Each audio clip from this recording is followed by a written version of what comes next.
Okay, I don't know what happened, and I don't know if I was live. Welcome to the Nicole Small Show.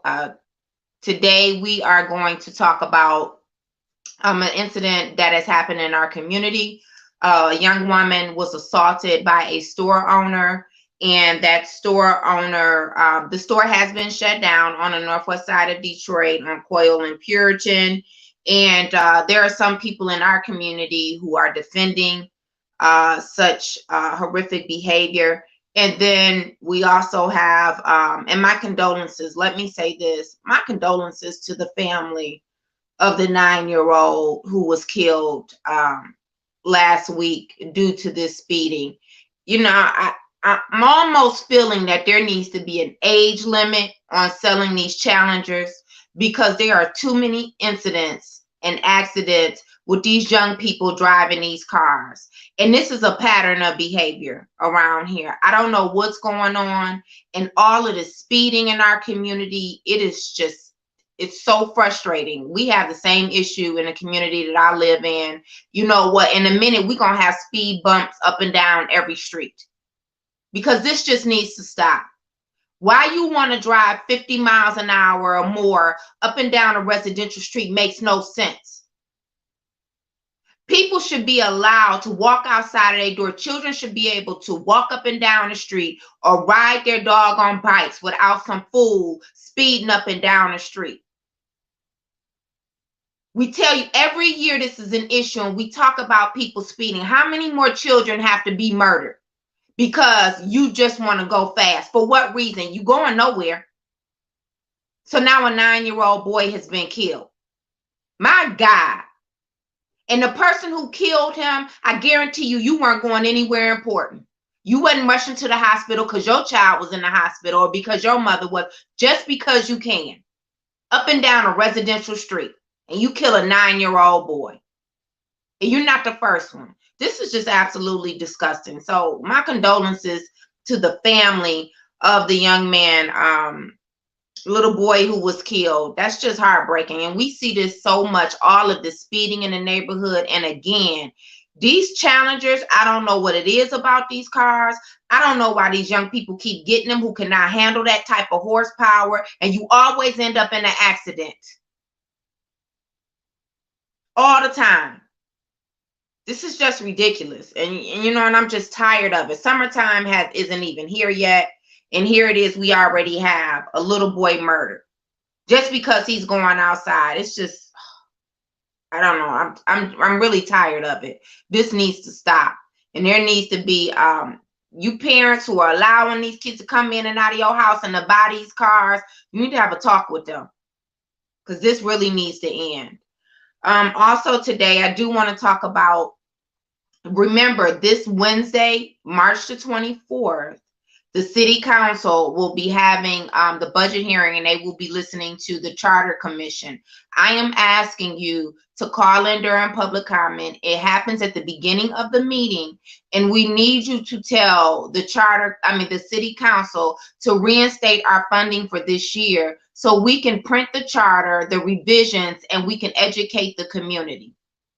The mayor has already sent in a budget proposal stating that he only wants to propose that we have $100 and something thousand, 116 or whatever $1,000. He has no business making a proposal for the charter commission. It has never happened historically in any other charter. In the first 2 fiscal years, he didn't have anything to do with it. You know why? Because we have a Home Rule City Act, and it's the legislative body that is supposed to propose a budget for the city charter commission because we're an independent entity. So out of spite, because he doesn't want this charter to pass, now he's proposing a budget for the charter. See, this is what I'm saying. No boundaries with this mayor. He just does whatever he wants to do. He doesn't want to follow anybody's rules. And you know what? That's because we've allowed him to. So again, March 24th at 11 a.m., please call in. It's at the beginning of the meeting. So we just simply need you to call and let them know that they need to reinstate our funding because this is the people's charter. What they're trying to do is to defund you, the public. That's exactly what they're trying to do. So we want to make sure that you have access to this document. We want to make sure that that you can share this document and that others have access to this document. Also, keep in mind, the mayor has already started raising money. So what will happen is, you think Proposal In was something, this will be a Proposal In marketing effort on steroids. You heard it here first, and I'm telling you, he is trying to shut this charter down because he does not want to make sure the people are empowered. And that's what this charter revision is about. Also, what about what's going on with the attack on the Asian community by these white supremacists? Now, those of us in the Black community will say that we have had some experiences with some of the Asian business owners, and we have seen them assault some Black people as well. We have seen them degrade them with some of the things that they said. And keep in mind, you know, us Black folks, we always the biggest contributor and customer of everybody else's business except for our own. Keep that in mind. So there's that part of it, right? And one thing, I noticed a couple of things. Number one, these white supremacists really have gotten out of control, but that's something that we already knew in our community, right? I believe that now you have another community who probably would claim, some of them, that they were in fear of us, didn't hold us in the highest regard as the Black community, but definitely accepted our dollars. In some instances, this is just a reality. This isn't everybody. And those that they did hold in more high regard, like the white community, look at how they treat you. Didn't think they would treat you the way that they treat us, though, did you? But I am going to say this. These supremacists got a whole lot of nerve. You're going to go out here and you just going to start killing Asian people in these nail salons and in these spas, and your excuse is what? Because you got a sex addiction. See, they come up with this mess because they know that they hold the power in the system. So they figure it's going to be somebody there who look like them and think like them that is going to go ahead and let them get away with it and be more lenient on their punishment. But it's really going to be interesting for us to see how this pans out. Now, will we have legislators that are going to push that something is actually done? Because now keep in mind, this is a community who also holds power in a lot of corporations, okay, that generates a lot of money in this in the country. Also, it just seems that people just don't value the quality of life for Black people, but they tend to value the quality of life for others. That's just the way that it seems to work in this country around here. And then you have, so it's going to be interesting to see again how this all pans out. I think that it is horrible that they are launching an attack. You're going around, you're pushing these the older people down in the Asian community. You're shooting up these businesses. You know what? This is a sickness, and it is pure evil. It is pure evil. These people are operating a business, minding their own business, and you come in here because a fool was unelected out of office, and now he wants to stir up a whole hate, I guess, mission around the Asian community. And you go out here and you do this. See how they follow their leader? See how they follow their leader? Absolutely disgusting. Those people did nothing to deserve that. What I also find interesting is that in Atlanta, the nail spa, the lady who owned it, she had 2 kids, a son and a daughter. And one day the son had $2 million on GoFundMe. You know what happened in our community? The parents or the loved ones who are left behind after one of these heinous crimes, you know, they have to wait for a lawsuit in order to get some money. But you see that $2 million in one day on GoFundMe. You know why?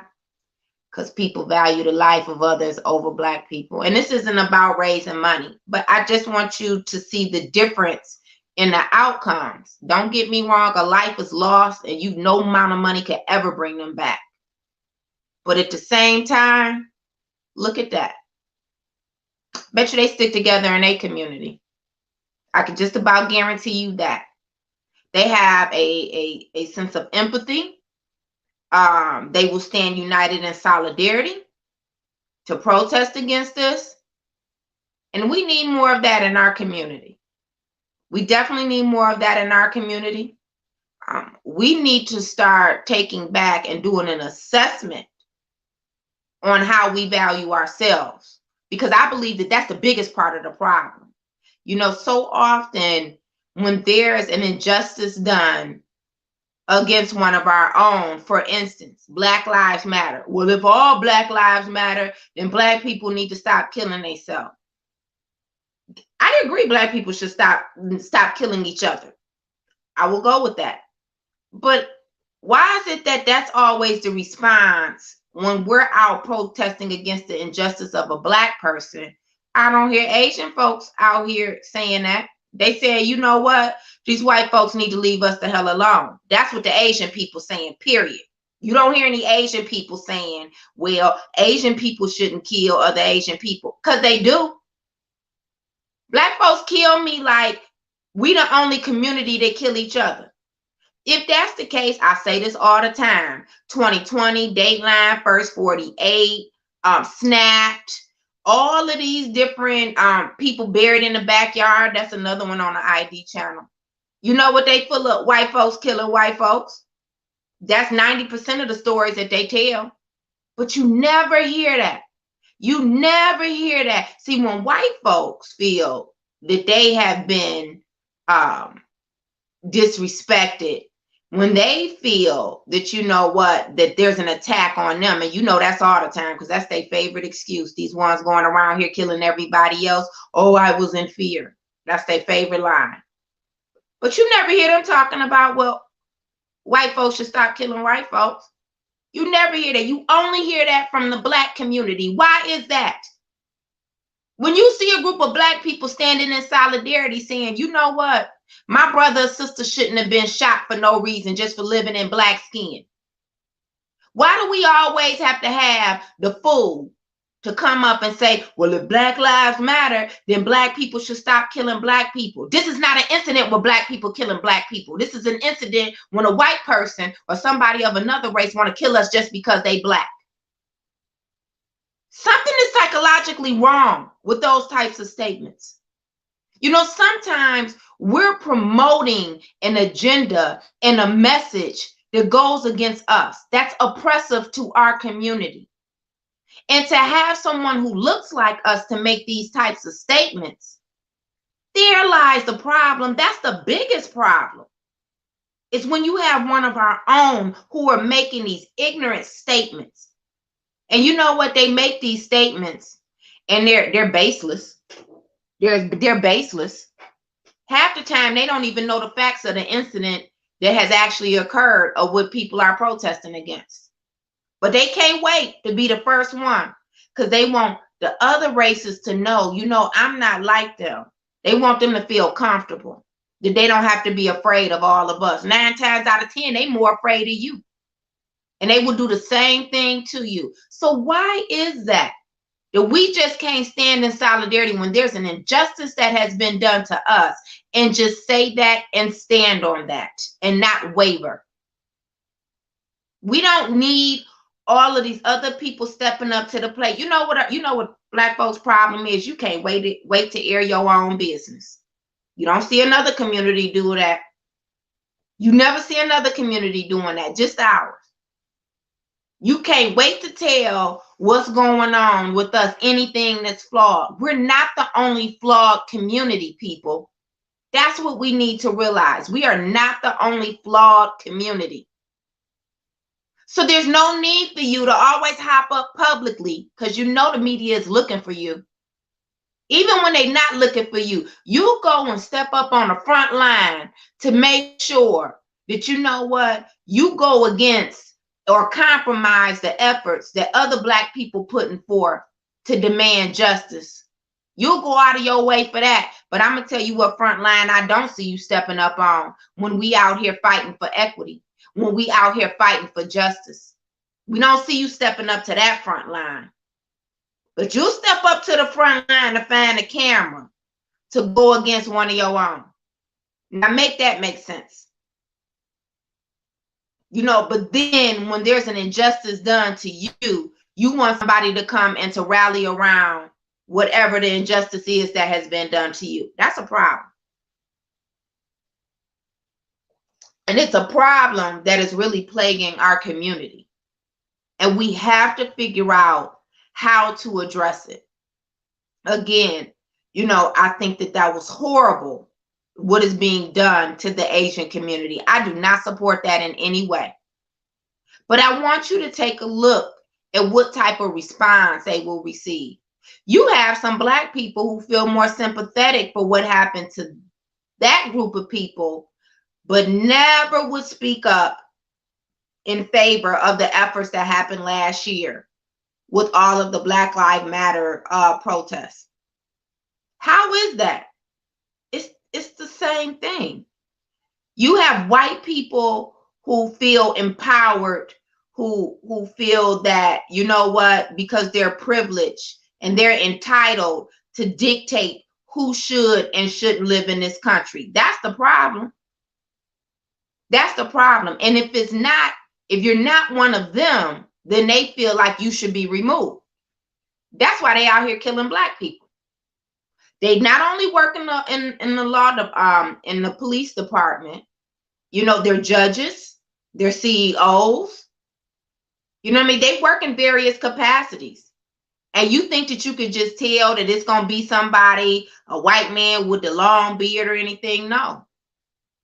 That's not it. They're in all capacities. And you know what? They stand together, united.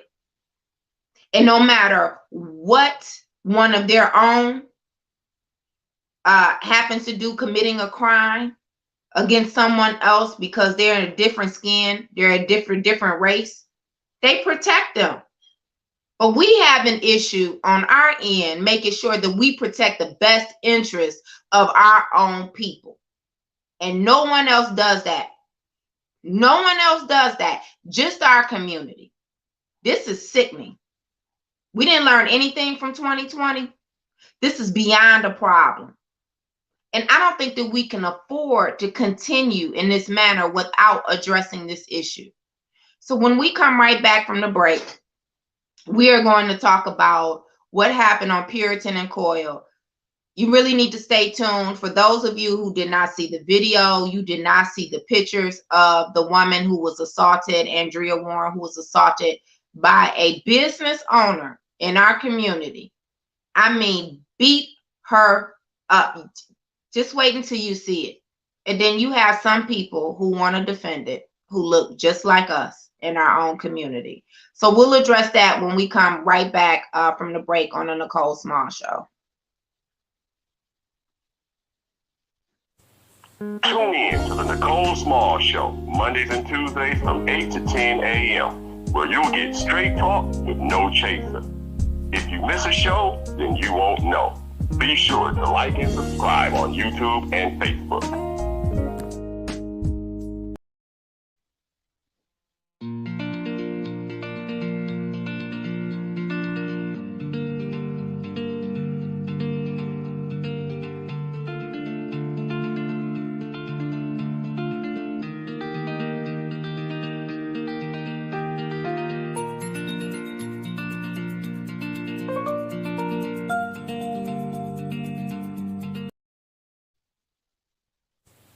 Tune in to the Nicole Small Show, Mondays and Tuesdays from 8 to 10 a.m., where you'll get straight talk with no chaser. If you miss a show, then you won't know. Be sure to like and subscribe on YouTube and Facebook.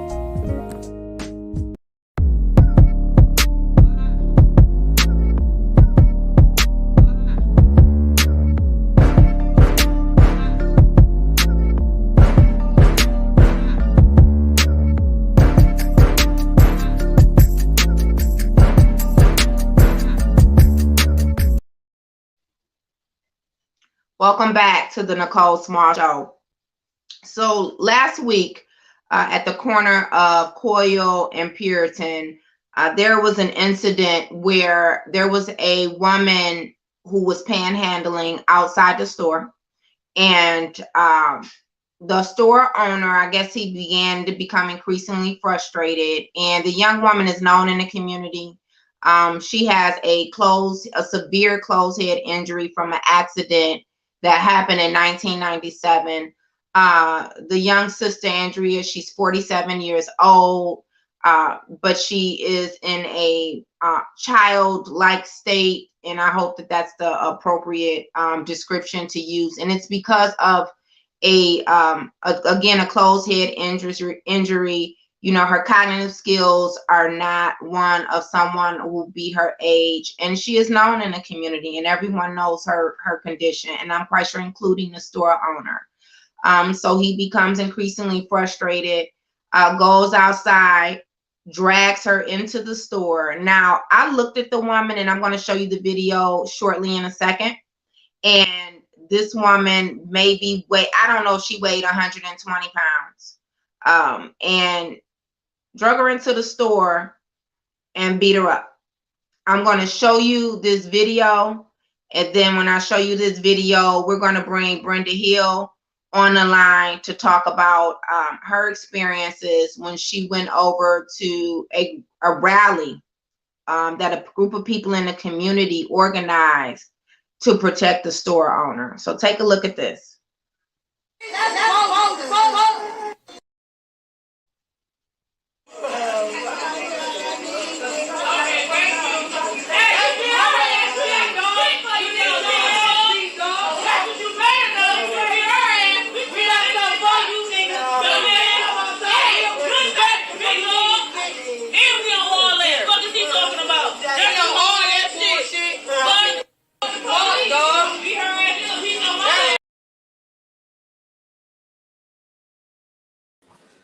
Watch vertical.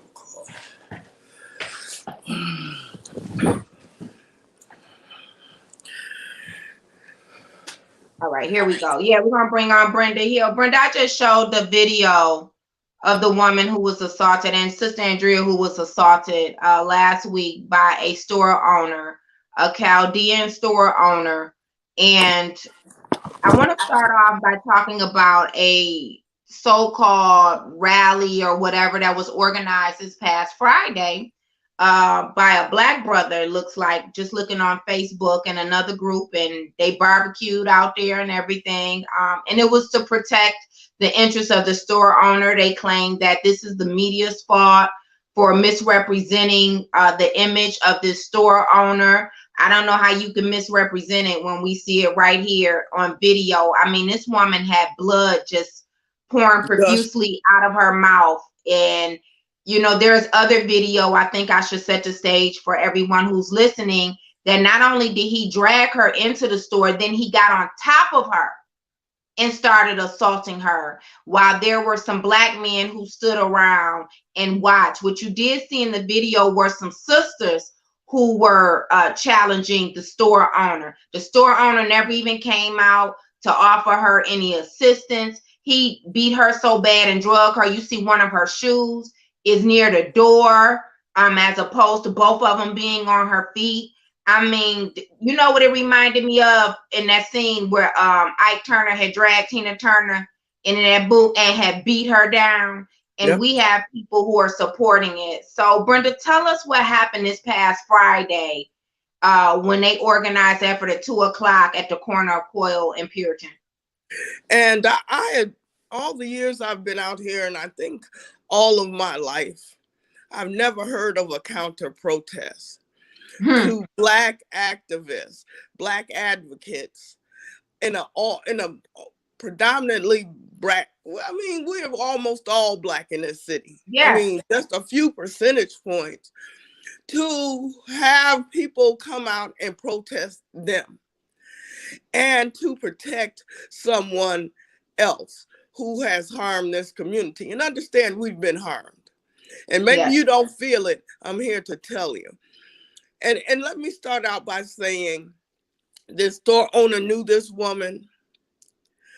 He knew that she was mentally ill. In fact, one of the supposed partners in the store came out to tell me they had bought the coat that she was wearing that day because she was out there in the wintertime with no coat.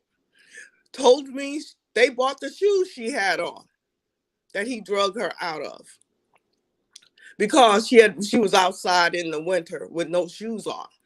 So they knew her personally. They understood who they were dealing with. And he did it anyway.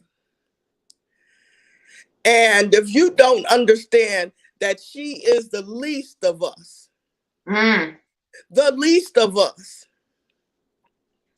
And we had people who would say she was nothing. She was nothing to care about. Nothing was done to her. Nothing that we have to be here saying was done wrong. Anybody who has that mentality something is wrong at this time, it's really, really wrong. And they are the problem. So I was talking to you on the phone, you and me and Vu. We happened to be talking, and I was driving over there. Vu was coming, and I said, "Let me go live." You know, I just wanted to show who was there, whether there were any more activist groups out there or whomever.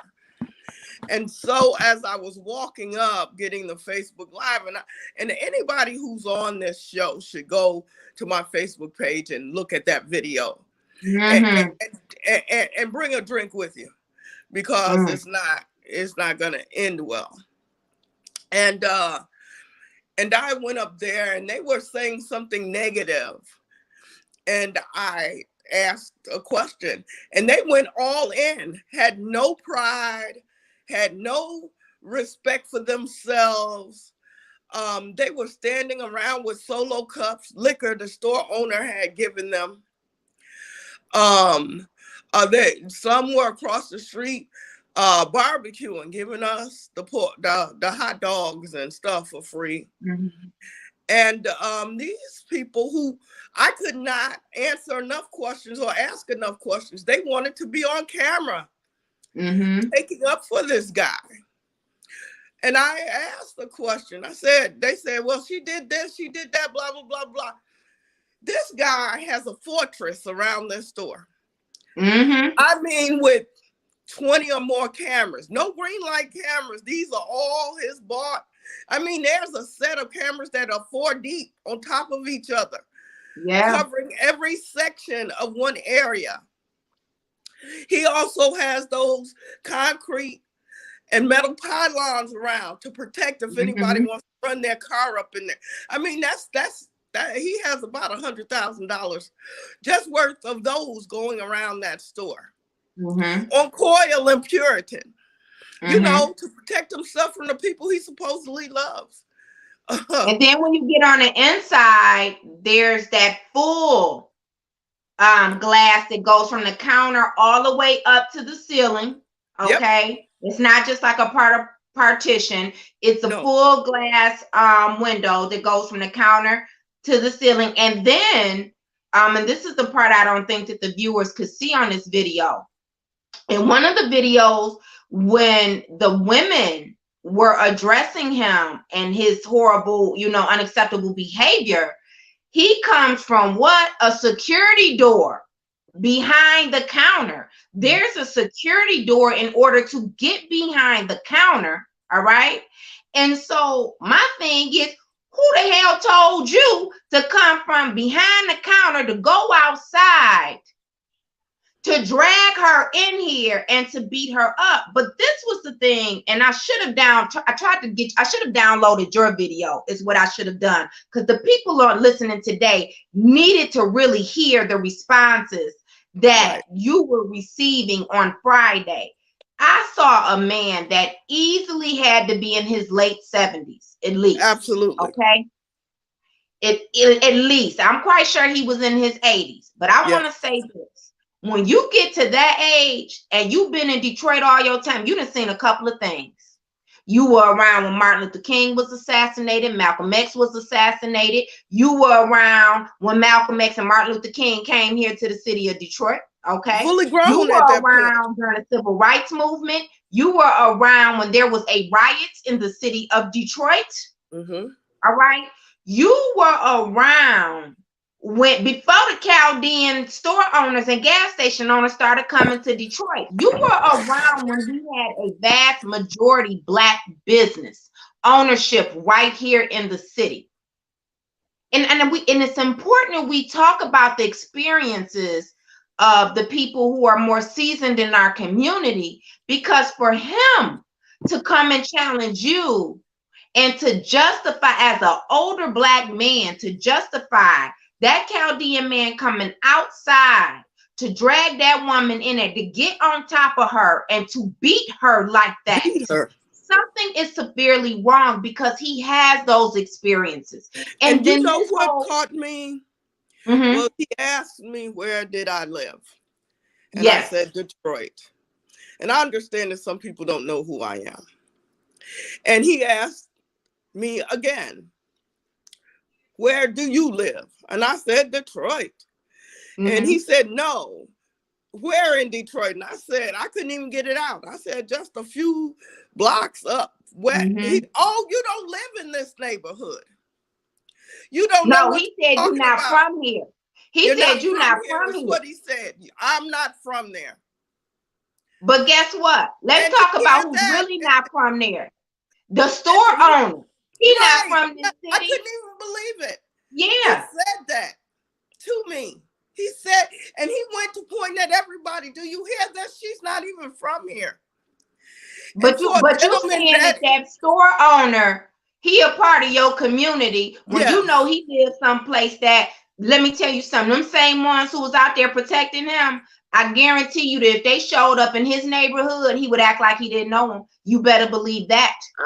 If a Black man did that to someone of another ethnicity, another race, you could find nobody. And you know, the cameras could show that he was all in the right. Nobody would stand with him. Not one person. And this guy. If a Black man owned a business in their community and he had beat a Chaldean woman, they wouldn't care how good of a store owner he had been. They would never get out there to defend him. They would never get out there to defend him.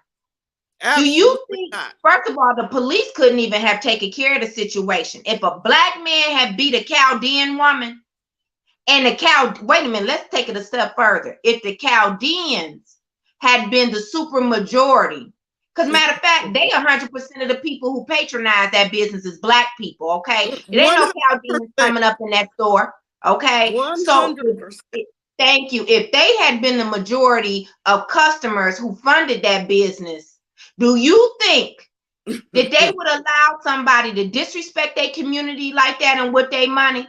And you got Black folks out here begging for the store to open back up.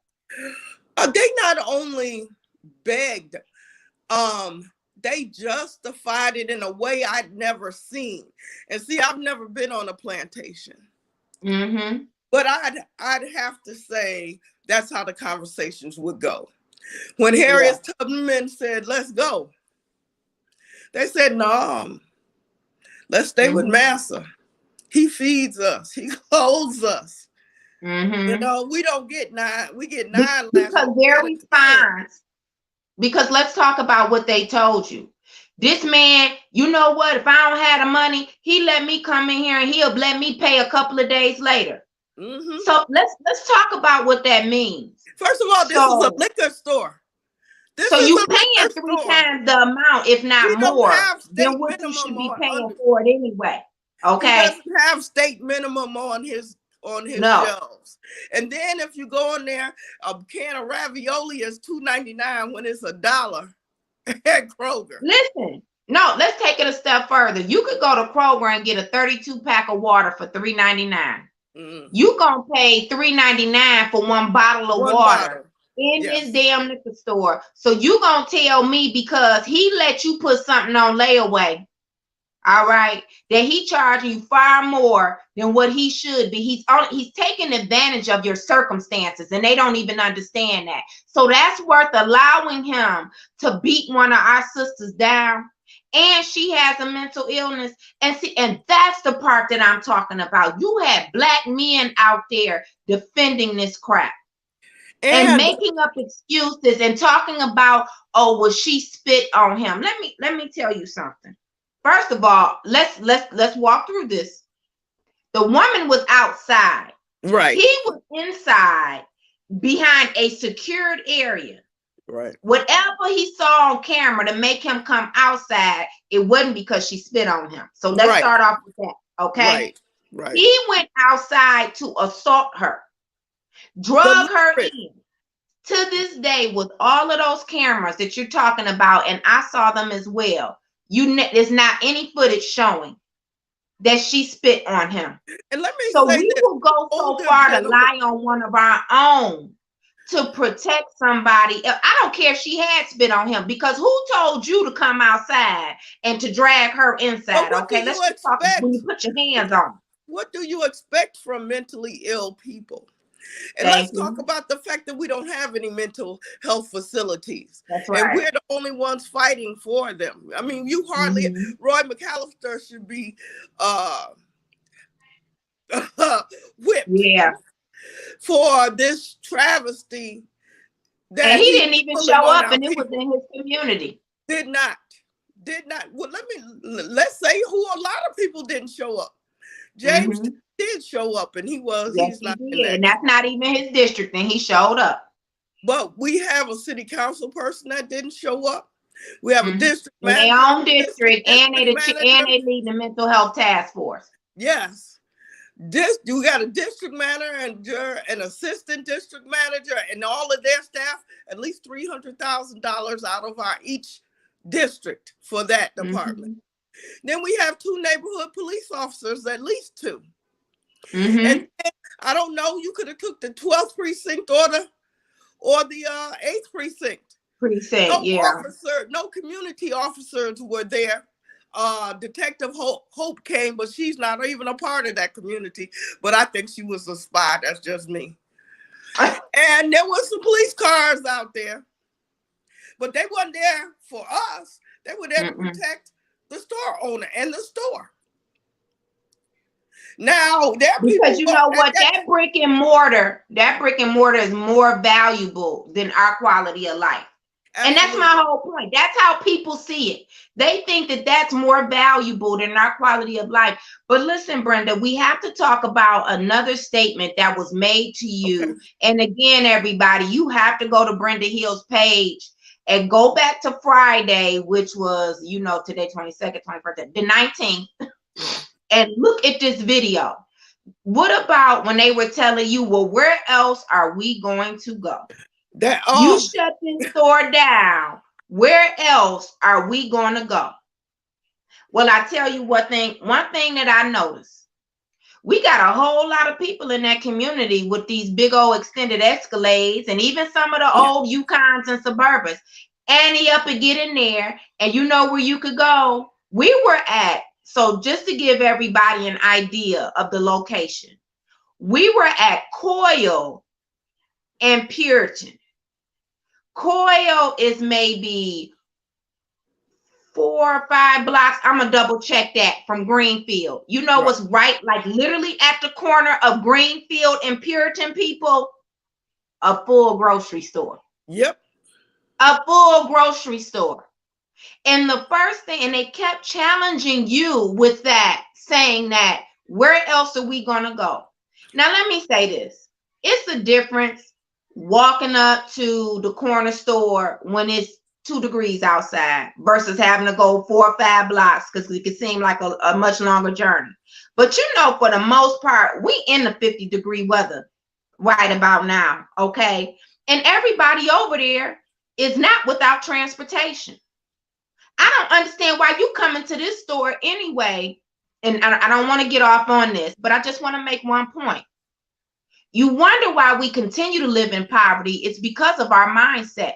Why would you go give him this money and paying 3 times, if not more, the amount of money for an item when you could go right up the street 4 or 5 blocks to get something that's more reasonable?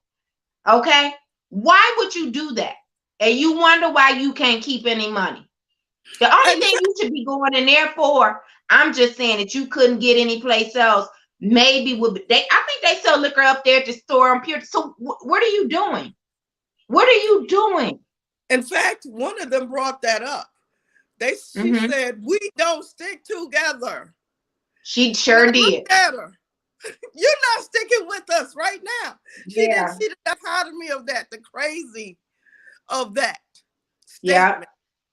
And one had on the street sweeper lashes, talking about we don't have money and stuff. And so to me, how you save money, especially when you have just a little, you take out all the extras to save.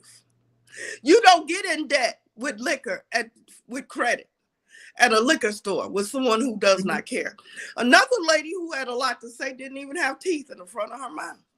Nope. But she was saying the how great one arguing you down. Yeah, how great he was. And you know what I don't think that they realize? I don't think that they realize what he really thinks of them.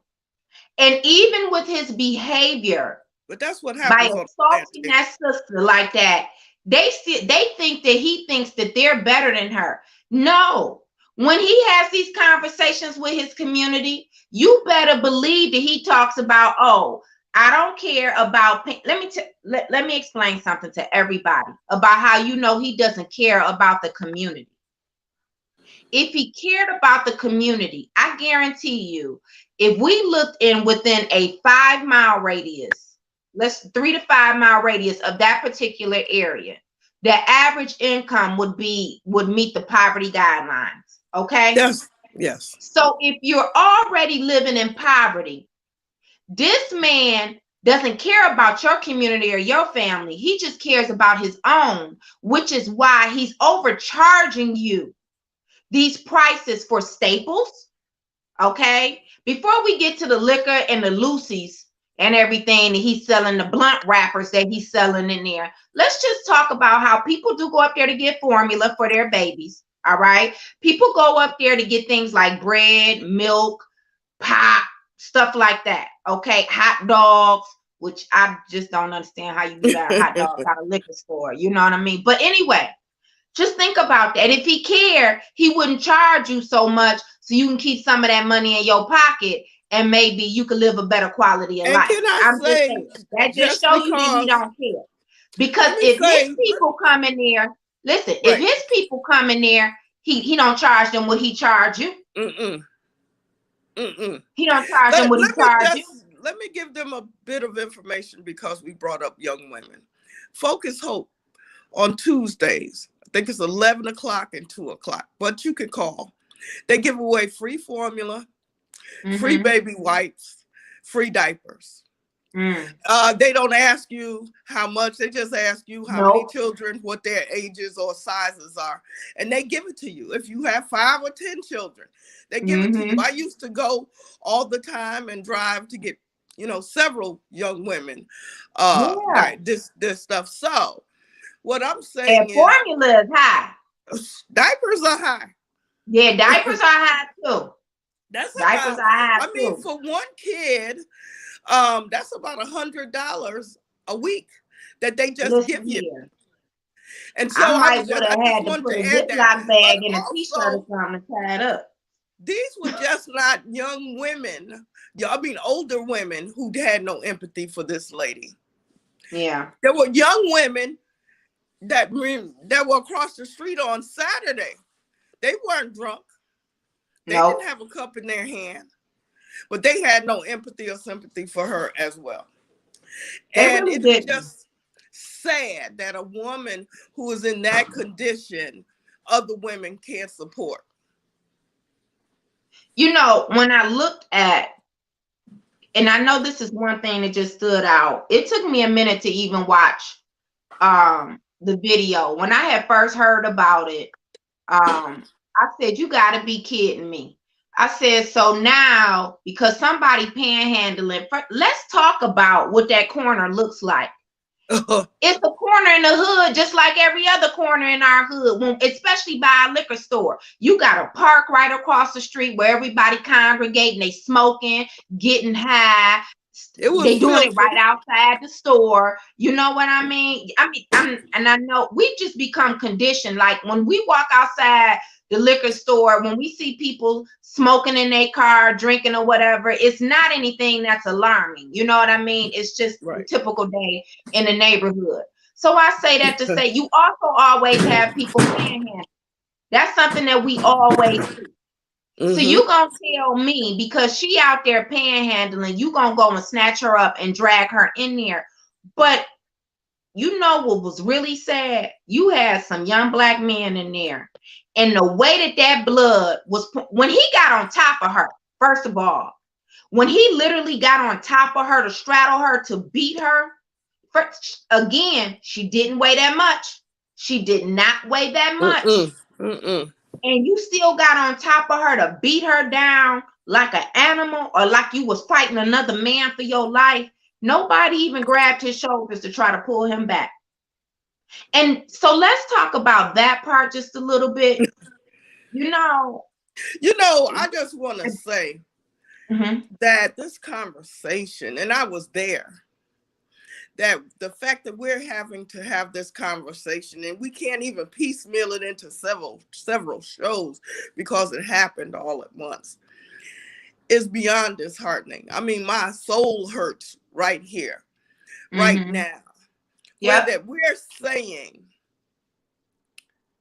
that this woman's life meant nothing, that we have a group of our people that said her life is worth nothing, that said that liquor and credit is worth more than anything. It's worse than we're speaking about. It's really worse. And these people readily got on the camera. I didn't run up on them and and throw the camera in their face. And no, they wanted to talk about how we ain't shit. Period. And not just her, all of us. And don't forget another statement that was made to you. She tried to come up to me and demand that I give her some money. First of all, again, this woman, I really don't believe. I know she didn't weigh 120 pounds. If she was 110 soaking wet, she was doing good. Okay, she was doing good. So, and nobody likes to be harassed. I don't either. You know, when people come in and I'm real funny about my personal space. I'm funny about, but what I'm saying to you is, that she has a mental illness, and I want people to think about this. This was a hard laminated floor. Okay, he drug her from outside on a concrete, drug her across the floor. Just put this in just think about this. And then he had her head, he had her lying down on the floor and was hitting her in her face. So she already has a closed head injury. And he was hitting her. So that her head is experiencing more trauma because he's beating her on a hard surface. That's okay. Nobody had anything to say about that. But what I did see from your video were a lot of excuses, like I said, and I just looked it up. They were angry at me. Yes, more they were angry at me than they were at the store. They were not angry at the store owner. They were saying, why did I feel anything was wrong with what he did? But they were more angry at me. That older gentleman, she not even from here. Do you? I mean, how crazy does that sound? But I think the part to talk about, we don't have any place else to go. When 3 blocks up, you have a full grocery store. And I want you to think about, like, the extent that they will go to protect this man and to make excuses. Well, where else are we going to go? Exactly what she said. Or stop burning bridges so that someone will help you. Yeah. I mean, I don't know, Mo. People ask me for a ride. We can't hear you. You hit the mute button. I'll pick someone up and take them, especially if I'm going to the grocery store. Let's go together. Yeah. But for someone to say, no, you can't get in my car Because you burnt bridges. People know you. They're not trying to help you out. I don't know anybody, any of us, who don't help other people out that don't have cars. That's right. And so these folks, while they running over here getting credit for liquor, should be establishing some relationships, should care more for their community. And if they are proud enough or shameful enough to get on camera and repeat this garbage and be angry at someone just asking sensible questions, they were trying to convince me I was wrong. And these were not, and I thought maybe, okay, they've been drinking some years and a few of their brain cells are gone. No, it was some mental illness out there on the corner when they were challenging you. It was some other mental illness going on. But Saturday, we saw full-grown young men, 21, 22, 30, and women. They had their children right there, cursing us out, yelling at us. They were not drunk. They did not even go to that store. Now, the store owner was in the store on Saturday. He just pulled down the gate. But wait, before we get to that, let's talk about his wife's response. And you know how she's trying to say my husband was assaulted, that, you know, this was an assault on him. Again, he came from behind the counter and came outside to drag her in. But do you see how they'll protect their own? You see how they'll protect their own? Yeah. And that's supposed to be okay? Yep, absolutely. I mean, I don't know a situation where that a man should put his hands on a woman. You know, especially, I'm talking about me, 5'10", full grown out there. Yeah. Even if you just have to assume I'm crazy hitting a man, he needs to walk away. You could have 10 kids with that woman and she spit on you. You're supposed to get your stuff and leave. I don't know, but this woman doesn't have any of that going on. And even if she was fully functioning mentally, she could not have defended herself against this guy. But yet, in a room, the store full of Black people, he felt it was okay to bring his ass from behind the glass and assault one of us. Well, let's talk about the options that he had. Let's talk about the options that he had. He had an option because she was outside the store. If she was disrupting his business, to call the police and not to allow her in the store. That's typically what happens. They tell you you can't come inside, right? Right. And so he decided to drag her in. And somebody can't tell me that this, even if it was his first incident, I just don't believe that he hasn't made some derogatory statements in the past, demeaning Black people, all other kind of stuff, for him to feel that comfortable to do that. Yeah. The second piece is he felt so comfortable doing this amongst other Black people. When did we open up the floodgates for other people to come and just to launch an attack on one of our own right in front of us, especially? When did that happen? And that's a conversation that we need to have as well. Last week, because let me tell you something.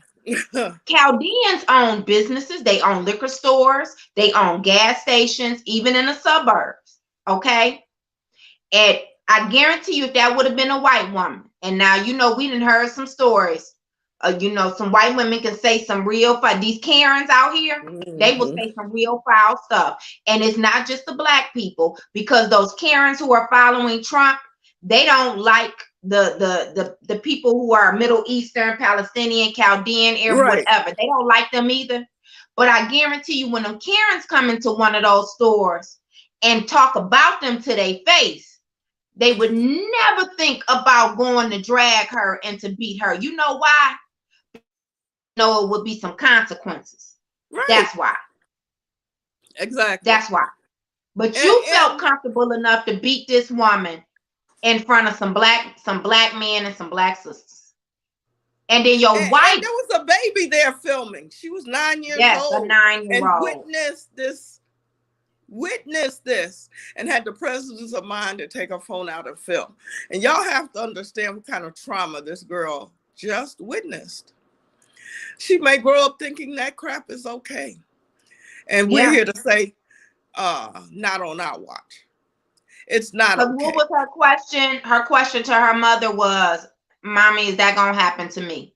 A 9-year-old little Black girl witnessed this, and that's what she wanted to know. Was this going to happen to her? Now, I know and we're going to bring Vu on shortly for a few more, to give us a little bit more insight, but the owner was arrested and released.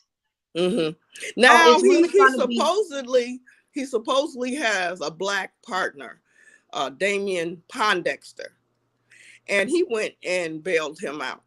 And he's the one who told me they bought Andrea's coat and shoes.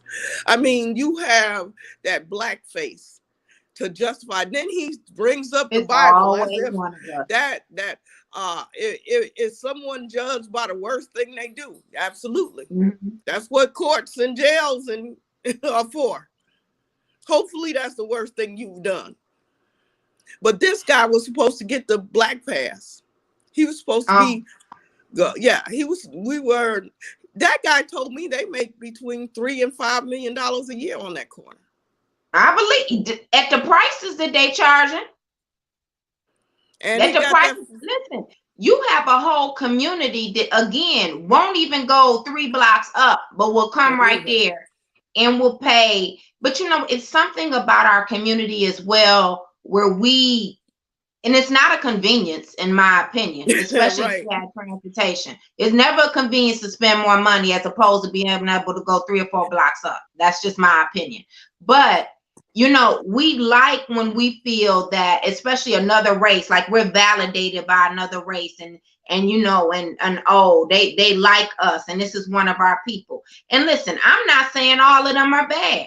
What I'm telling you is all of us not good. Because if you can stand in support of this is a problem. And let me give you a couple of numbers.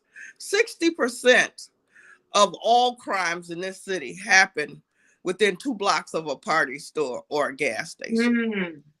60%. That guy could have called the police. He had sure could have. But having party stores, liquor stores, gas stations in our community are not helping our community. In fact, it's adversely affecting our community. And it's not, we should be looking at why there is no Black business challenging that store with that kind of money. There has to be something working against Black people. When I was there, one guy pulled up in a $150,000 BMW coupe and was upset the store was closed. I mean, there are people around there in the area who have money that are entrepreneurs that would like to get a part of that. In fact, I was like, let's get us some people so that we can challenge this store, go right across the street with that kind of money. But let's talk about the current situation, the economic situation of our community. So several of those people right there in that community are going to be getting more money than they were getting before the pandemic. All right. That's just the truth. And I'm not saying to take it away. My point is, why can't y'all ante up and then you go by the store? It's enough where they should be able to. And if you pulling up in the BMW coupe, you can fund a good portion of it. You know what I mean? You really and truly could. You really and truly could. Let's bring on our next guest, Negus Vu. Do you have to leave, Brenda? No, I could stay. Okay. All right, let's bring him on. What I mean, you really and truly could. Good morning. Good morning. How you doing? Let's bring on. How you doing? Let's bring on. Somebody got their video on. No, that's me. I took it off. I apologize. Okay. Yeah. How you doing today, brother? Again, Boo. I'm doing good. I'm good. What'd you say, Brenda? Apologize again. Okay. Don't get used to that. Brother, tell us, how did you hear about this incident? Yeah, so I heard about the incident through actually Tafari. Somebody had sent to Furry it on Facebook. He sent it to me, and then that's when we started circulating in our network. Okay, and the incident had took place already. That had to be on the 16th, because the incident took place on the 12th of March, which is on a Friday. So we didn't get whiff of it until actually that Tuesday. It was 4 days later. Yeah. Mm-hmm. So when we got whiffed of it, that's when, like I said, we circulated through our network, and then we got on the very next day. Right. Mm-hmm. The very next day. And so what did you find out? I talked a little bit about the circumstances around the mental condition of our sister Andrea. And so I understand she was in an auto accident in 97. Yeah. So in 1997, she got into a severe car accident on 96.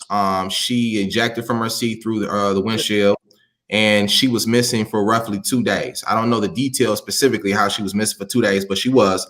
They recovered her and they found her, and she was in a coma for 2 months. And then after 2 months, it was about roughly 14 months for her to recover. But out of that, she suffered a traumatic brain injury, the worst kind, the severe kind. So because she suffered a traumatic brain injury, she's now mentally disabled. And according to her family, she has the mind of a child. So this woman is not conscientious.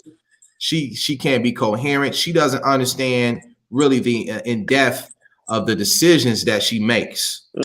I want the audience to really know. I want the people that's listening to really understand that this woman is mentally disabled. She has a traumatic brain injury. So we can't look at her. We can't judge her, which we shouldn't anyway, and to the things that we're going to discuss. But you should not judge her and give her the same standard as you would I, Brenda, or Nicole, or any of you who actually can make those certain everyday life decisions that we make, because we have the cognitive ability. We don't suffer from any traumatic brain injury. Some of us may suffer from depression, and right. I'm off, but I'm still able to make conscious decisions. Right. So let me ask you this. So what does her support system look like right now? So we know they call her Gucci in the community, but when you think about the trauma that she has experienced, one would think that she is surrounded by at least a strong support system of caregivers. What is her support system looking like? Okay, according to the family, she has no legal guardian. Okay, now that's very crucial right there, because one of the things that people in the community was saying was that this woman, their family does nothing for them. I don't believe that.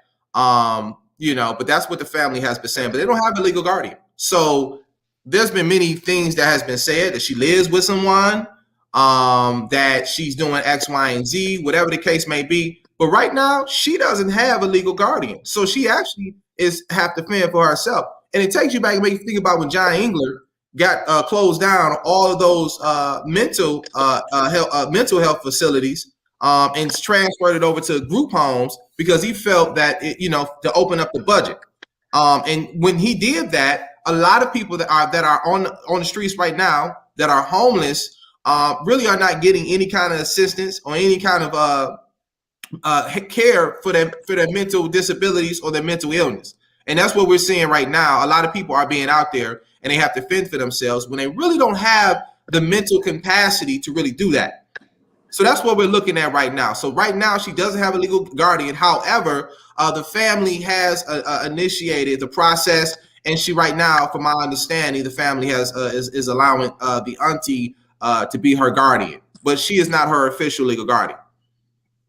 What I didn't hear is about anyone providing her with any medical assistance, especially after this incident occurred. So I'm strongly concerned about that. I was just depicting like what that image had to look like. First of all, she's already suffered a closed head injury, right? A severe trauma to the brain. And so then for someone to assault her on a hard surface and beating her in her face, how do we know that didn't in turn cause even more trauma to whatever, the issues that she's experiencing. And I think someone need to address that. That's why I wanted to know about what type of support system she has around her, because I don't even hear a conversation about that. You made a great point. In fact, I believe it did. I'm not a physician, so I don't have any. I couldn't make a professional answer, give you a professional answer for that. But I will say this: she was supposed to be out there that day we had our rally, which was what was that, Saturday? This Saturday class. She was supposed to be there, but you know why she didn't be there? She hadn't had seizures for a very long time. After she got beaten by that Arab man. I'm sorry, that Chaldean man, because they don't like to be, I don't know, they don't like to be called Arabs, even though they still. But after she got beaten by that Chaldean man, she started back having seizures. Okay, she had 2 seizures that night. That day, I'm sorry, the day before, she had 2 seizures. So she wasn't able to show up because she had seizures, and they didn't want her to be out there because they was afraid she may have a seizure and anything else may happen. So to your point, I think based upon that they said she hasn't had seizures in a very long time, and then after the actual beating from that Chaldean man, she started having back seizures. I would say, yeah, she had a brain injury, and he hit her in her face, in her head. So he could have actually killed that lady. Yeah, and that is that part. And that's why you don't put your hands on people. And I don't care what their physical health is. You don't hit people, period. But this guy can't, we got the saying, keep your ass behind the glass. That's what they bought it for. Mm-hmm. And he came so they can be separated from us. That's why the glass is there, so they can be separated from us. So for him to come out and to go outside the store, I don't understand how he think he can even justify that, period. You came from behind a secured area, and then you even went outside your place of establishment to assault a woman. The street does not belong to him. We learned that over at Janice Winfrey's house. The street does not belong. I mean, the sidewalk does not belong to him. So whatever she was doing on the sidewalk, and panhandling is not illegal in this city. We don't have an ordinance against panhandling. So she was not doing anything illegal, and she was on a public sidewalk, and he still assaulted her. I mean, I'm telling people this because in your mind, you all are trying to denigrate people who have less. She was doing nothing illegal. Well, let's even talk about that and what that looks like, because we do have a lot of people that are working on different elements of this situation. To Furry's point, he's in the comment section. He just noted that we will have wraparound services for the sister. Alea and them are taking that responsibility. Thank you, brother. They do have an attorney for her. We had provided her with one, but they already have an attorney. Hopefully we do have some potential buyers, but this man is let me explain something about this owner. Okay, he's a complete pathological liar. Okay, that's what he is. He's lied on several occasions, and it's a fact because we can prove it. We have the visual, we have the recordings, and we have things that he has reported and said that was actually found to be untrue. Okay, first of all, he lied and said there was no video. That was the first thing that he lied about. Okay, the police have a video. Then he turned around and said he didn't beat the woman, that he shook her. Okay, then the fool went to the police station when he turned himself in and said that he beat her. Okay, so he blatantly lied about that. All right. Then the other thing that he lied about, that all the people well, not all, but the people that side with him in the community, which I heard is only 20% of the community, is said that the lady spit on him. All right. From my understanding, she did not spit. There's several witnesses, and when that video comes out, I'm gonna be the most "I told you so" Negro in the whole wide world. They can't stand me because I'm gonna keep telling them, because that's what they've been using. He didn't spit on him. Now, here's the fourth lie that he's saying.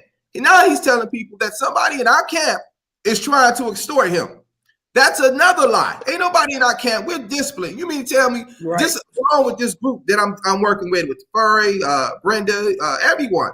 We didn't shut down probably in the past 3 years almost 7 to 8 businesses. I think 3 of them is permanently closed. Okay, not one time have any of them accused us of extortion because they had no proof and they know they didn't do it. All of a sudden, a person who has a track record of lying repeatedly, all of a sudden we trying to extort him.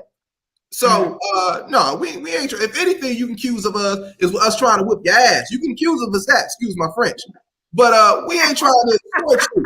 Okay, we don't want no money. And he's been extorting that community for all these years. If you want, and that was my point. That was my point. And so we have that. He's trying to sell his business right now, his part, because allegedly is co-black owned. That's what they're saying. And to my point, if it's a co-black owned owner, then why in the hell do we have to come out there? You should have took care of that from Jump Street. Well, that's what I wanted to know. Why is it that we got to come out here and we got to defend the sister? It's co-black owned, and you got some young black brothers. And like I told Brenda, when he got on top of her, didn't nobody? That was the best time for them to snatch him back. But never at what point did anybody try to defend her. And then one of the more sad things. So let me first say this. Hey, what y'all did on Saturday, the number of black men that came out on Saturday, that's what I wanted to see. I mean, it was so many black brothers that came out to y'all rally on Saturday to say, this is unacceptable. You're not going to be putting your hands on our sisters. I want to commend all of y'all for that. That's the way that it should be. My point is that that's not the way that it always is.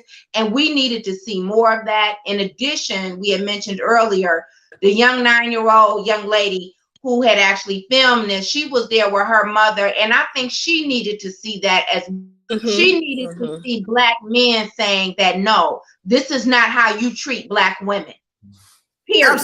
Absolutely. Because from what I hear going on in that community, you hear so many other people trying to defend this type of behavior. We need to especially make sure that our young queens understand that, no, this is unacceptable. And you do have someone who will step up to protect you. So, I thank all of you brothers who came out, those who are willing to step up but maybe couldn't make it due to a conflict of interest. And I've said this on this show before, it's not that we as strong sisters have to have you, but we do want you to be standing by our side, especially on issues like this. And this is important for brothers and sisters to look like a united front, especially when one of ours is being assaulted. So thank you for that. And I just would like to say that if the women, if you can't come out for our cause, come out for the brothers, because it ain't nothing like them strong black guys got your back, even when you think you in the front.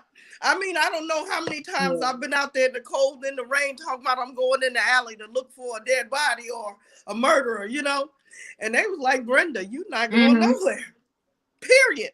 I know you will not be going, because they got this.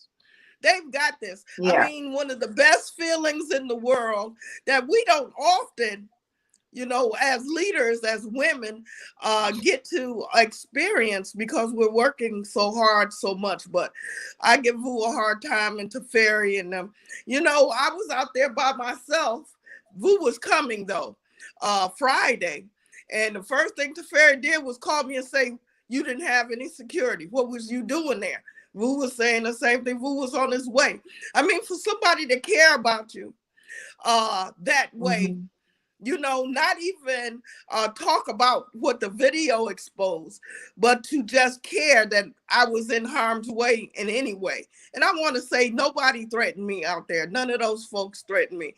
But for people like Vu and all the guys, Reynolds X, all of them, they stepped up. It was a great look. Yeah. It's a look that we don't often see portrayed in the media. The media often portrays exactly what happened at the store, which is, us being pitted against each other. You know what I mean? And nobody coming to save us.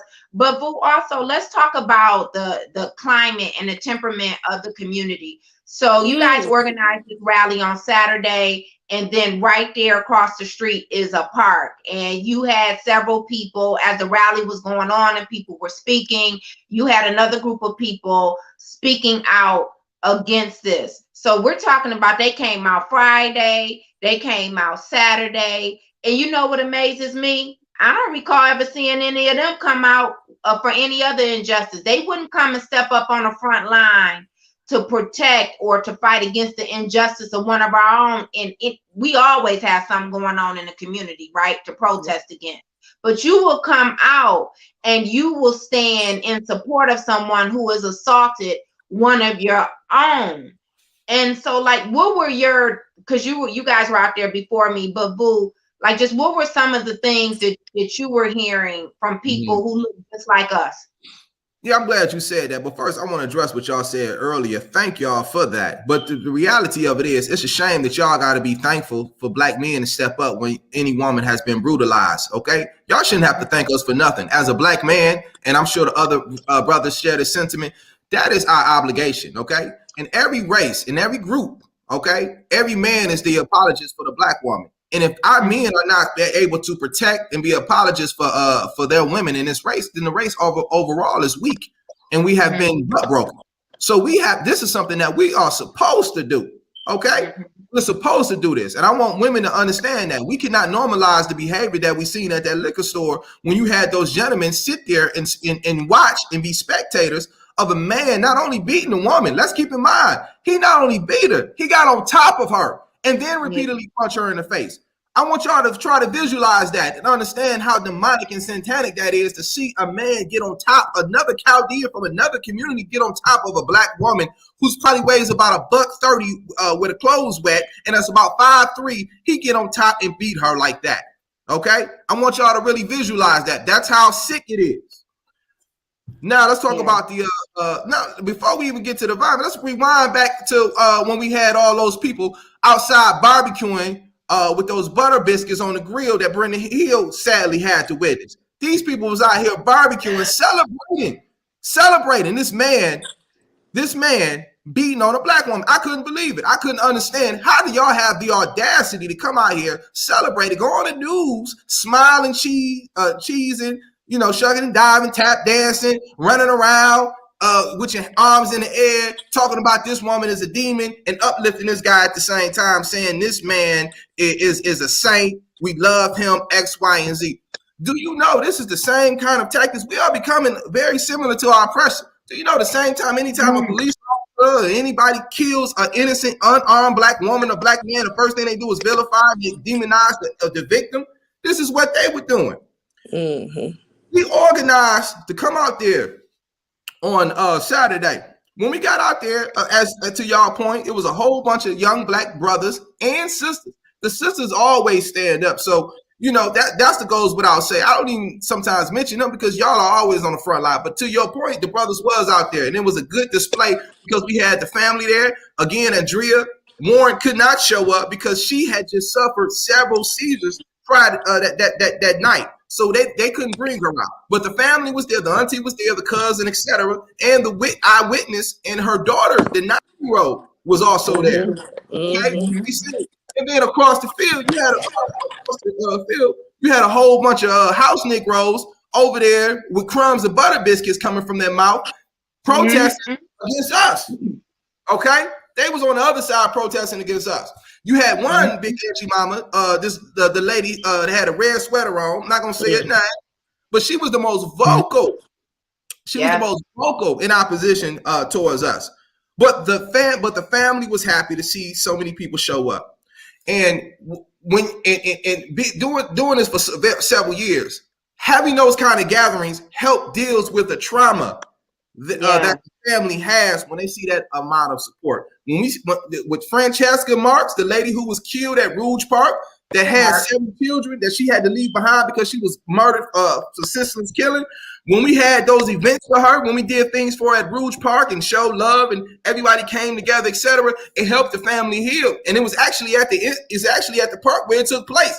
They was traumatized when they got there, but after they seen the amount of love and stuff like that, they were able to get past that, right? It's the same thing with this situation. That lady, Andrea, was so happy because she got memory loss too. She didn't even remember what happened. She was so happy and to see that love and the support that came out. Let's talk about some of the things that the community has been saying and to vilify and victimize and demonize this innocent woman, because she's always innocent because she's mentally disabled.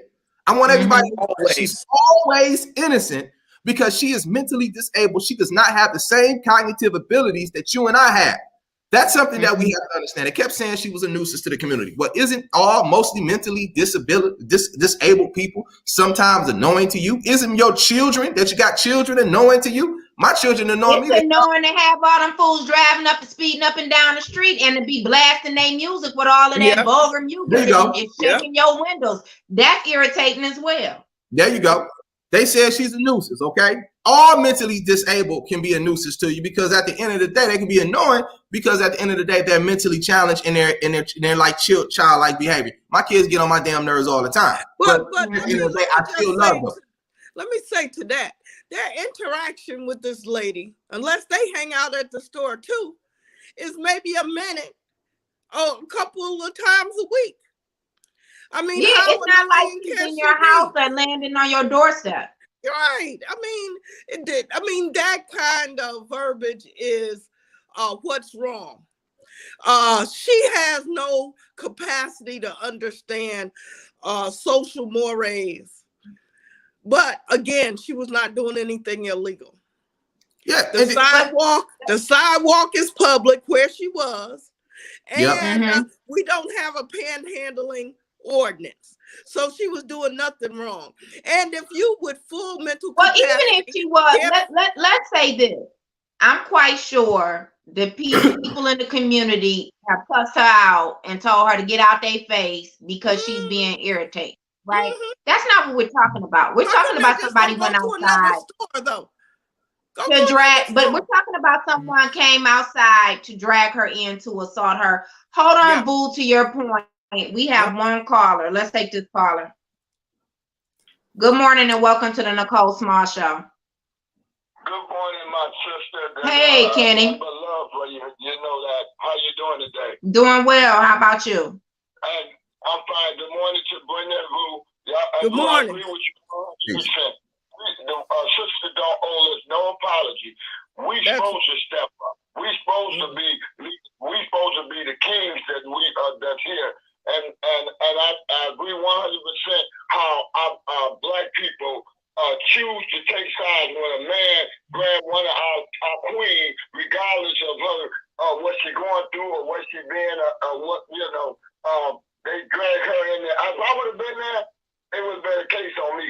Because we would have been moving some furniture up in there. And Nicole, that's right. I don't care what. That's just how I was raised and how I am. And I'm not gonna let nobody put their hands on our queen. And men today, they're not men, they boys, because they still got their boy ways, you know. And that's one of the problems of it and things. So I'm with y'all. I'm not gonna take up time. I want to continue to listen to you guys. And Boo, I'm with you 100. It's the kind of man that they know me as. And we tired of it. It's time for us to stand up, and the ones that ain't need to shut up. That's Thank right. you for taking my call, Nicole, and I'm gonna continue to listen. Thank you. Let me get back to some of the points that some of the naysayers of the community, because this wasn't a total. I want to be clear. The whole community does not side with that man. Okay, so according to some people, according to people in that community, roughly 20% sides with him. Okay, and that's the coon class. So they said. So again, they said that she's annoying. Then the second thing they said is if she had spit on you, what you would have done. Again, going back. There's no evidence. We know for sure that she didn't spit on. That's the first thing. The second thing is, let me ask y'all this question. if you was over in Dearborn, right, and one of their women spit on one of us, and we whooped their ass, okay? What would the Arab community do? Do you think the Arab community will go out and have a barbecue with a whole bunch of butter biscuits and smile and tap dance and say, "Oh, Brother Boo is a good man"? That Arab woman is a nuisance to the neighborhood. She's annoying, and Brother Vu is a good, great guy. He reminds us of Martin Luther King. Would you ever hear us say that? I mean, see them say that? I can guarantee you, I can bet you everything that I have that in no way, in shape, form, you would ever see that. But here in Detroit, just like we got a mayor here in Detroit, you see these little coon Negroes running around, smiling, grinning, and barbecuing and drinking Coke 45s and everything else, talking about this man is a good man because he gave them tax-free potato chips that he's already overcharging, or let them get some Lucy's, or even give them a beer every time, every once in a while. And they are so thankful and happy for that, and they give him praise for it. So that's the other thing, to spit. Now, here's something else that they did, okay? And I'm not going to go into detail in this out of respect for her and the family, but I gotta talk about it because these Negroes is out here circulating. They got a video of her, okay? And I'm gonna let y'all use your imagination. I'm not gonna go in detail, but they got a video of that woman, all right? Which is sick because she's mentally disabled. They got a video of her circulating around. And then they got the audacity to think that video is going to be some kind of deterrence, as though it's going to dissuade us from doing what we already doing. All it does is solidify that she is mentally disabled, and that this woman needs help and she needs the community. And then they're going to say, well, where y'all at when she was out there begging for change? Look, we not Superman. We can't be everywhere, every place, okay? But if you look at anybody, all of us on here are some bona fide activists, organizers, etc. If you look at our history of work, we have done many different things that's not built around controversy, okay? Every goddamn day I'm going into the community, I'm cleaning it up, I'm engaging, I'm helping. Just between our network, we get phone calls. I get phone calls all the time, every night, about some woman or some man that needs help, the child. We don't display everything that we do, but please believe we don't come around and show up just because we think it's newsworthy. We don't have to do newsworthy. Right. We don't have to make the cases of newsworthy. All we gotta do is make a goddamn phone call. We know all the goddamn reporters in the city. So that's the other thing that they're saying. Okay, they're circulating a video of a woman who's mentally disabled. Do you understand how sadistic that is? That's almost as similar to child pornography. It's almost equivalent. Yep, that's right. And they use that to vilify and demonize this woman, to use that as a way to say, hey, why are y'all sticking up for this woman? So, you know, this reminds me of how the white media does us black folks. Anytime something happens to the victim, the first thing they want to do is bring up all the dirt on them. Oh, she's a whore. Oh, she's a prostitute. Oh, he taking pictures with a gun. Oh, he does drugs. What does anything that she has done, if she has done it, has to do with her being dragged into a liquor store and beaten for 5 to 10 minutes. What did that have to do? That has completely nothing to do. And these were young black women. They tried to show me the video, and I said, I don't need to see it. I can imagine she's mentally ill. I mean, you're not surprised by what a 2-year-old does. And they do. They spit on people, throw feces. They do all kinds of stuff. And this is the mental capacity that she has. And you're trying to, as in Vu's words, make me believe that because that she deserved that type of treatment because you have a video of her being exploited, because that's what it's about. And you know, you have a video of her being exploited. So let's just go back through some of the points that were just made. So let's talk about the spitting. I said this before. There's a glass that goes from the counter to the ceiling, and then on the side there's a security door, right? The owner came from outside that security door, went through another set of doors to go outside to retrieve this woman and drag her in. That's right. If she spit, what they're saying is that she spit on him is why he did that. No. If she was outside, even if she was inside, how could she spit on him if he was behind the glass? Right. Let's just talk about that. Let's talk about the whole situation. He went outside with the intentions to assault her. Maybe she was spitting because she was yelling for her life. I don't know. And I really don't care if she did. Okay. I don't. Nothing. It does not warrant the way that he beat her. Two, then you got black people out there. You gonna celebrate the life of a man who playing you for a fool. He taking the majority of your money. He overcharging you for stuff that he really know that you can't afford. Because you know why? He exploiting your ignorance that you don't know that you deserve better to go 3 blocks up to the corner of Puritan and Greenfield to go to a full grocery store and get something that's more affordable. That's another thing. You gonna celebrate the life of this man instead of celebrating the life and demanding and having more value for a sister.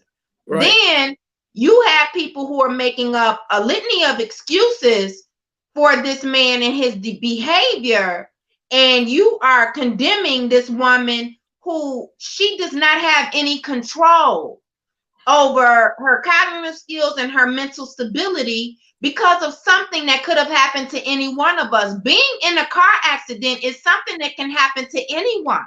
And you don't know what the outcome gonna be, whether or not you're gonna have a fractured leg, a broken arm, or if you're gonna have severe trauma and brain injury. You don't know. You don't control that.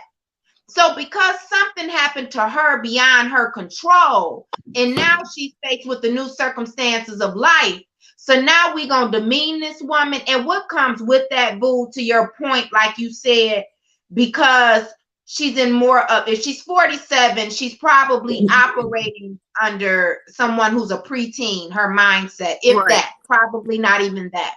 And so to exploit her on a video, I agree, that is like child pornography because she does not get to really, she does not have the ability to make those sound decisions. Right. And you had somebody recording it. You got another, probably a group of men around here who right. were recording it, exploiting her, is what I'm saying. But then to have Black women to want to show that to people as if, what does her being on a video have anything to do with how she was assaulted? The video, right. Let me tell you what the video didn't show. The video did not show her going in there with a gun trying to assault the business owner, did it? Nope. Did the video show her with any weapons before trying to assault the business owner or tear up his business? No. So again, what she did in the past, I don't care if she did it 5 minutes before. What does that have to do with him assaulting right. her? And right. That's the point I think that we need to get to. So you want to bring something up to demean this sister, right? Because people are taking advantage of her. And you think that that justifies a man beating her to a bloody pulp, because that's what happened. Yeah, and let me say this. That kind of thinking is. Hold on 1 second, Brenda. Go ahead, boo. Yeah, let me say this. How dare they? And I'm not speaking to the community as a whole, but how dare they have the audacity to judge this lady? How dare they? You know, in the news, on Fox News, I was looking at when they was doing this Martin Luther King special for him, making him look to be some saint. He gonna say, well, I'm not worried about any of the charges right now. I'm worried about my community. But if you look right in the yard, right next to his building, right attached to his building, it's a big yard, okay? It looks like a landfill. It looks like where they can just throw trash. How you say you care about your community where your community looks like poop? It's trash, yeah. It's bottles, liquor bottles. The field over there is dirt, it's trash and everything. They don't even clean the surrounding areas, but you want to sit here and pretend all of a sudden like you some community activists, like you really care about your community. And how dare those people in those communities look at this one? Don't you know? Don't they understand when you live in the hood, they all look at you as NIGG, you know what I mean? They look at y'all as robbers, crackheads, weed smokers, and you're going to have the audacity to transfer that same level of prejudice towards your own sister who don't even have the same at least she has an excuse. Y'all don't have, some of y'all don't have this, but some of y'all can think fine, y'all can ration out, but you want to sit here and turn your head up against her? Really? Is that what we're going to do? Because at the end of the day, a lot of us all suffer from different conditions. experiencing poverty within itself is a form of trauma. If you ever lived in the ghetto in the hood and you see all these things, all the bad things, we see a lot of times we see the worst aspects of each other when we live in poverty restricted communities. And because we live in poverty restricted communities and we see the worst of each other, we start to develop our own prejudice towards each other. And then because we just develop some of these prejudices against each other, we develop what is called self-hate. Yeah. And if you know some of the biggest coons, some of the most prominent coons here in America, when you hear their backstory, they probably grew up in some of the worst neighborhoods that you could think. Ben Carson grew up in the hood, and he's one of the biggest, most notable coons that we can think of in today. But because they grew up and they seen the worst aspects, they didn't have the critical thinking skills to understand that some people have succumbed to their conditions. This is not a true representation of Black love and Black excellence. We have the same soil in the ghettos, or the same or hoods, or however you want to say it. The same dirt soil is over there, the same ones in Bloomfield. The only difference is that our mentality. We have to change our mentality, and we have to get up out of this defeatist. Right? We all are victims of white supremacy, but we need to become survivors of white supremacy. We need to combat that and change our mindset, because there's something wrong. They have a mental illness themselves. Yeah. For them, it's something mentally wrong with someone if they turn around and glorify and then vilify the Black woman and glorify a person who's not from their community, who does not look like them, who doesn't talk like them, who doesn't have the same experience like them, yet they feel the need to pump this person up more than someone who came from their community that looks like them. That has to be a form of a serious mental illness and a psychosis. It has to be. And Vu, that's what we have to deal with on a daily basis. Justifying what we do versus what they do, right? Yeah. We're there because something went wrong. I mean, I could have a whole full life outside of this, but we do this because we love all of Detroit. We don't have boundaries, Coyle and Puritan versus Coyle and Finkel. We come and try to fix it. That's why, but we always have folks that's telling us, first of all, that we there to do something wrong when we're there to help fix this. People coming into our community to have businesses are not going to change overnight.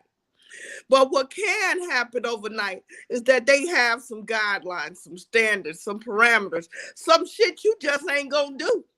That's right. And this is one of them. And we don't put it nicely. You're not going to put your hands on our people. You're not going to put your hands on our women and think you about to come back in this community and be a parasite on the community, because that's what he is. A parasite on our community, just taking and feeding off the worst of us.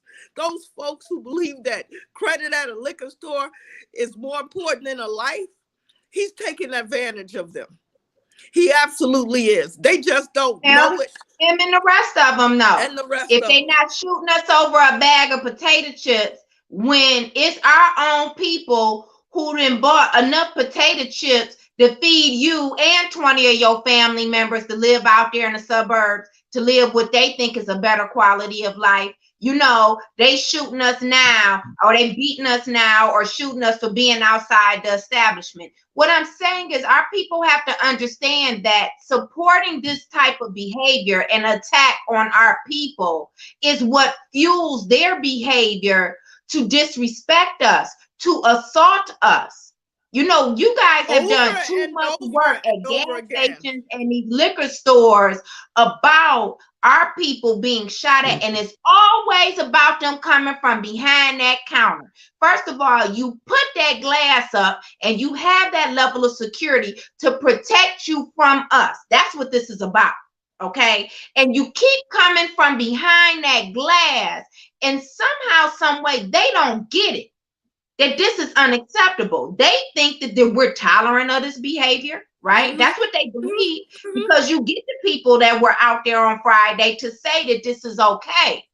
And that's what I want our people to think about. Look, you like that store owner, you feel like he your friend, but you feel that what he did was acceptable. Do you not understand the message that you're sending to his entire community who own so many establishments across this city. And we have seen them murder our own people about a damn 25-cent bag of chips. Think about that. And so now we're going to allow this woman to be beat to a bloody pulp because she was outside panhandling. She was outside a store where I guarantee you folks out there cussing. So who you think want to come into your store and listen to all of that vulgar language? Listen, I don't smoke weed, so why I gotta walk into your store and have to walk through all of that weed smoke? Okay, people out there drinking, bottles and stuff everywhere. That doesn't bother you, right? Because you know why? You wasn't gonna assault one of them black men like that. But you seen probably on camera a black woman out there panhandling, and you thought that you were gonna launch an attack on her. Think about it. So you wasn't really that irritated with her behavior because you got people out there breaking the law right in front of your establishment, and you do nothing about that. Probably them themselves.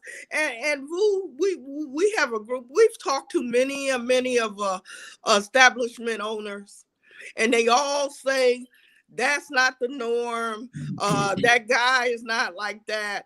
But they don't even police themselves. Over and over and over and over again. It's not like we just say we just gonna shut it down and nothing. We're saying we got a list of demands, and not only a list of demands. This behavior is unacceptable, but at least 3-4 times a year, and it's just the early part of the spring. How many more times do you think this is gonna happen throughout the summer? But that we're going to have to sit down with them, and we go to the top. We have the business owners association. They come in and they assure us that was the last time. They're going to do better. We're going to have some more black ownership, blah, blah, blah. And we don't. But we got this stuff going on every time. Let me say this, because I'm going to leave in probably about another 5 minutes or so. But let me say this real quick, too. Some of the things, like I said, some of us been doing this for a while. One of the things that they love to say, some of them at least, is that y'all should be thankful that we have brought businesses to your city. Okay, right. Talking points that they usually say, and you Google it. Some of it's on social media. A lot of them, they'll say that, right? Some of them are dumb enough to say that, and we have to understand is that we contribute so much to the Arab community as a whole, right? In terms of economics wise, is that a lot of their wealth and success, economic success, is due to the black community, and it goes even deeper than that.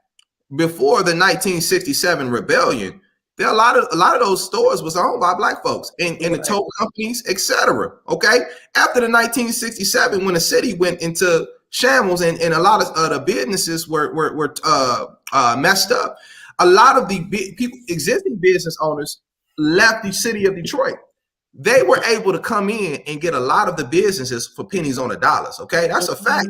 A lot of them were able to get that, and that was because of just like everything else, just like all the immigrants that are able to come over here because of the Civil Rights Bill, the Nationality and Immigration Act of 1960 was at 65. Just like with everything else, they were able to come on the backs of our hard work. We had that rebellion because of the police brutality that was taking place in 1967. Detroit was a boiling pot for police brutality, and that's why they call it the riots, but it was really a rebellion against the police force that was killing black men. And after that, a lot of businesses left out of the city, so they were able to get a lot of the businesses that you see now. They got a lot of that after the 1967 rebellion, and they got it for pennies on a dollar. So there's a lot of things that they were able to capitalize off of because of our fight, and also because we patronized them. So we got to understand is that they're in a lot of debt to the black community, and they should be way more respectful than they are. The Asians benefit off us. The Chaldeans benefit off us. They can never accuse us of being what they call reverse racism because we patronize everybody. Who you don't see no change. We support more businesses for other people than we do our own. And if you think about it, it's the sweat equity of the black community and any destruction of the black community where everybody else benefits. Think about it. So we had the bottom to fall out of the economy, right? And so all of these businesses, all these homes was up for foreclosure. Now we a majority renter when we the majority residents in the city of Detroit. How does that happen? When you talk about like all of the black businesses that were owned in the city of Detroit, not only did we have pharmacies, we had the convenience stores, we had grocery stores, we had doctors' offices, dentists, everything that you needed, you could go to a black business and black business owner in your community. So then after the riots and everything and stuff start happening, black folks want to move out. The problem is we don't want to stand our ground and say, you know what, nah, this is ours. We're not as protective of what is ours. We so readily to let that go, and other people always benefit off of it. And at some point, just like what has happened today with all of this stimulus money coming, you got folks with these kids who are going to get $300 a month in addition to what you were already getting. If you can survive off of less, why not invest that into us owning something in our community? Everybody else sees the value in our community except for us, and that's a problem. That's a problem. We should be right now, we should demand collectively to go down there to that land bank, make them release some of this doggone property with all of the stimulus money that we got coming around here and some of these businesses, and we should be buying it up. Because I don't know how many times people gonna show us that they come into this doggone city and they paint their own picture, and one thing that they do is they white us out of it. That's exactly what happens. And we still don't get it. We'd rather demand to open up a store for a man who has shown us he don't give a damn about black women and their lives, instead of us saying, you know what, now that they done got him shut down, how many of us can come together and open up a business or own that business? And like you say, make it 100% black owned. And I was gonna make a quick last point before I leave. Tamika Gaines in the comment section, she made a great point. She said, let's be clear. Not all gas station liquor stores are part of that association. We do have some black owned gas stations and liquor stores. Just to name a few, we got one on the east. I think we got one on the west side on Livernois and Davidson. I can't remember all the names. We got that one on Auto Drive, that mobile gas station on Auto Drive in 7 Mile. So we have some. We as a people have to do our due diligence, go the extra few miles to patronize those businesses. So that's some of the responsibilities on us that we need to do. However, we have to hold these businesses accountable as long as they're in our community. We can't allow them to do stuff like this. I don't want to see or hear another story like this where we got brothers around and allowing these kind of things to happen. We're gonna have to check our own. That's just what it comes down to. And I would say this to that community over there. From my understanding, y'all got mad that the last video, I guess it got to y'all. Y'all got mad at that one video when I was calling y'all coons and talking about y'all barbecue and biscuits. But here y'all are, turn around and y'all circulating videos. So I'm glad that video offended y'all. I hope it do. And I hope what I said today offends y'all. And I'm not talking to the community. I'm talking to the coons of the community. Because at the end of the day, we cannot allow and we cannot normalize this kind of behavior. At some point, one of y'all coons got to be a sacrificial lamb, and y'all got to tell y'all peers that this ain't right. Okay? And we can't keep worshiping daddy and zaddy and downplaying our people. We just can't do that. So I was going to say peace and love. I want to thank all the people that showed up Saturday. We had a lot of different organizations. We had Detroit 300, Skrill from New Era Detroit, Live Free Coalition. We had the Moors show up, the NOI. We had just so many different organizations, Kofi, and people who just cared, and just people who cared that are not a part of, and people from the community that showed up, people that wasn't from the community that showed up. It was just a great, beautiful display of Black love and support, and hopefully, this can be something that transitions into something that's positive for the community, and we can have a conversation. And I think I have faith coons can be healed as well. I think with the right proper education, they can be redeemed. Okay. Real quick before you go, what are the next steps? So you guys will follow up with the family to continue to monitor what's going on with this situation. And I'm assuming there are already some efforts around shutting down that store until you feel that it's a more favorable outcome. Yeah, so right now there's some negotiations. He's trying to pimp us with his prices, but right now there are some negotiations in terms of him selling his part of his ownership. Because like I said, allegedly, till we see documentation, we don't truly know, but allegedly it's co-black owned. Okay. So right now we're just we're seeing he said he's willing to sell the store. And he's very arrogant and he's very manipulative. So we have to be careful in terms of how we communicate with him, because he's always trying to run game, because he's used to doing that to people in the community. So yeah, so we got that. Again, we got wraparound services for the Queen. We have Live Coalition, Force Detroit. They're going to be doing that. And then they also have an attorney. So hopefully, they can sue his ass so bad. Well, she gonna own the store, okay? And she can stand. I'm hoping so. Store as long as she won't, because she'll own it. They can call it Gucci Land. I'm telling you right now. Gucci woman. And then we also have a set of demands from the community activists. We from the Derek Lee Roberts demands that we made back in 2018. As far as them investing in the community, investing to the community organizations, keeping it clean, paying for any medical expenses that came out of that beating that he gave her. So these are all things that we're working on. So there's a lot of things that's happening behind the scenes. So I just want to thank everybody that showed up. And King, I'm sorry, and shout out to King Khan and Akaji also. They done showed up a couple of times. So, I just want to pay respect and love to everybody. And that's it, man. Peace and love. All right. Thank you. Thank you so much for joining us today, Boo. We appreciate you, and we'll stay updated with what's going on with Sister Andrea. Brenda Hill, any last words before you go? I just want the community to understand that this work is never ending. It happens every day in our communities, and it doesn't always make the news. But when it's down the street from your house, I mean, we need to hold these store owners accountable. We're not going to get rid of everyone, but we have to. If you go in the store and you smell the store, you have to organize people not to want to patronize that store. Also, the violence that happens around those stores, but they hold no accountability for that. They need to be held accountable for that. And there should be some standards, period. You can no longer say, where are we going to go? What are we going to do? Because the store closes. That kind of stuff, being mad at the people who came to help you. We can't do that anymore. And to see young women, middle-aged women, and older women be mad at this sister who can't even care for her own self. I mean, that's sad, because these people raise our children, and they're going to raise our children to be the same way. We can't have that. I forgot to say one thing.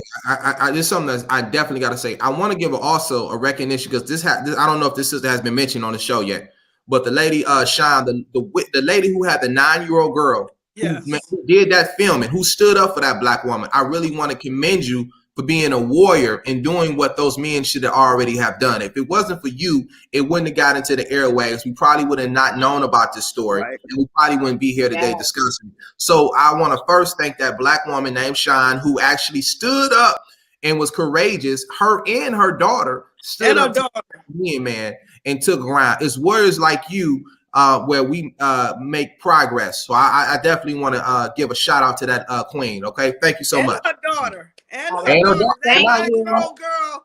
I mean, she's stronger than me. She already an activist, in the making. Activist in the making. Yep. All right. Thank you both for joining us today. I really appreciate it.